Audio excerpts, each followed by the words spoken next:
दक्षिण सोलापूर तालुक्यातील बोरामणी गावातील एका शेतात विहीर अंगावर पडल्याने पोहत असलेले 2 चिमुकले विद्यार्थी ढिगाऱ्याखाली दबले होते।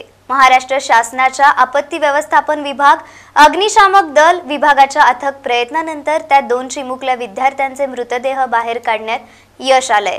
सोलापूर जिल्ह्याचे ग्रामीण पोलीस प्रशासन आणि दक्षिण सोलापूर तालुक्याचे तहसीलदार किरण जमदाडे हे तळ ठोकून गुरुवारी रात्री उशिरापर्यंत बसले होते। विहिरीमधील संपूर्ण पाणी बाहेर काढून ढिगाऱ्याखाली दबलेल्या 2 चिमुकल्यांना बाहेर काढले।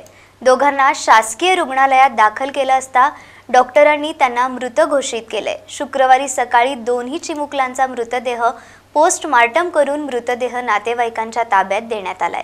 14 वर्षांचा भीमरत्न हरिचंद्र राजगुरू आणि 15 वर्षाचा नैतिक सोमनाथ माने असे मृत मुलांची नावे आहेत। सोलापूर सिटी लागत असलेल्या बोरामणी गावातील शेळके यांच्या विहिरीत गुरुवारी दुपारी शालेय मुलं पोहायला गेली होती। 12:30च्या सुमारास मुलं पोहत असताना विहिरीचा कठडा घसरला आणि विहीर अंगावर पडली।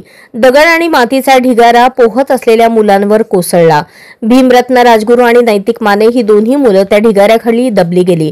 बाकीची 4 ते 5 मुलं कशीबशी बाहेर आली। वाचलेल्या मुलांनी आरडाओरड करून आजूबाजूच्या शेतकऱ्यांना बोलावून घेतले।